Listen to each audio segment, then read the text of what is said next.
다중회귀 분석은요, 종속 변수가 여러 개인 걸 말하는데 103페이지를 보면서 설명을 드리겠습니다. 베타0 뒤에 x1, x2, x3 뭐 독립 변수가 여러 개다라는 얘기고요. 그렇다면 당연히 설명력이 커질 수밖에 없어요. 숫자가 여러 개 들어가면 당연히 우리가 생각하는 것보다 설명력이 커질 수밖에 없습니다. 그걸 우리는 과추정된다라고 얘기하는 거고요. 그 과대적합이 되는 부분을 우리가 인지하고 있으니까 그 부분에 대해서 수정을 해주겠다. 그래서 설명력에 대해서 일부 수정해 주는 게 보시는 것처럼 수정된 결정계, 수정된 설명력 이렇게 얘기를 합니다. 실제 설명력이라는 것은 전체 토탈 분산 중에 리그레션으로 표현할 수 있는 정보의 양을 우리는 설명력이라고 얘기하는 거예요. 전체 정보가 1이라고 했을 때 회귀 방정식으로 설명할 수 있는 정보가 커지면 커질수록 설명력이 높아지는 거는 맞잖아요. 그래서 그거를 상쇄해 주기 위해서 어드저스티드 R스퀘어라는 수정된 설명력이라는 걸 가지고 결과를 제시합니다.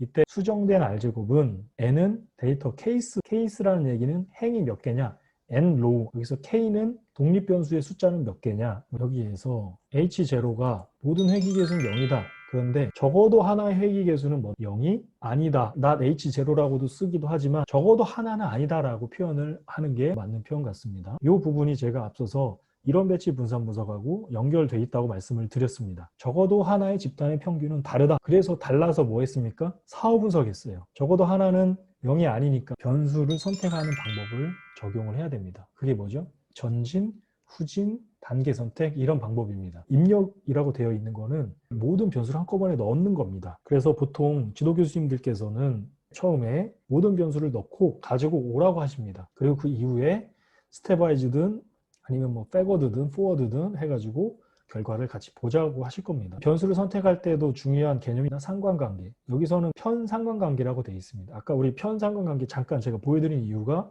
그겁니다.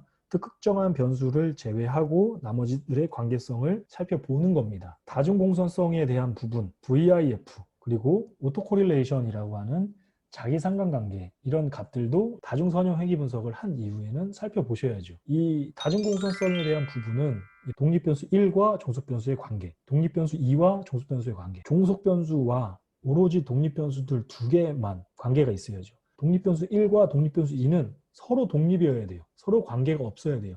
오로지 그러니까 그런 관계성을 확인하기 위해서 다중공선성이라는 값을 확인하는 거고요.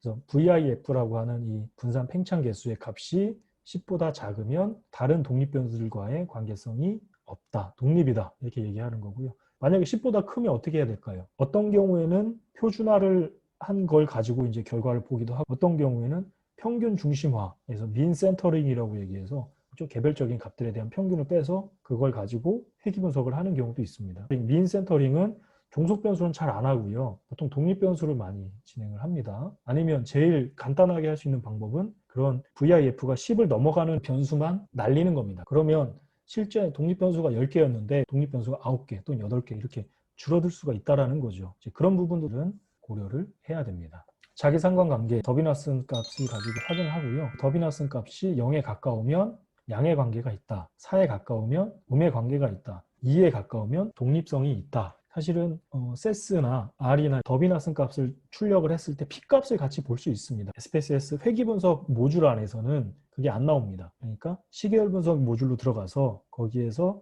자기 상관관계를 보면 나올 수는 있는데 이 회귀 분석에서는 나오지 않습니다. 뭘 또 봐야 되죠? 이상치에 대한 부분을 볼 때는 영국의 디스턴스 이런 값들도 봐야 되고요. 좀 더 봐야 될 것들이 있습니다. 그런데 우리가 실제 논문상에서는 오차에 대한 가정부터 해서 나머지 것들을 사실 보는 경우를 제가 많이 못 봤습니다. 실제 학문마다 쓰는 방식이 다르기 때문에 틀리다라고 얘기하기는 어렵고 제가 해당하는 부분을 본 적은 별로 없다. 이렇게 정리하면 될 것 같습니다. 자, 분석을 해볼까요?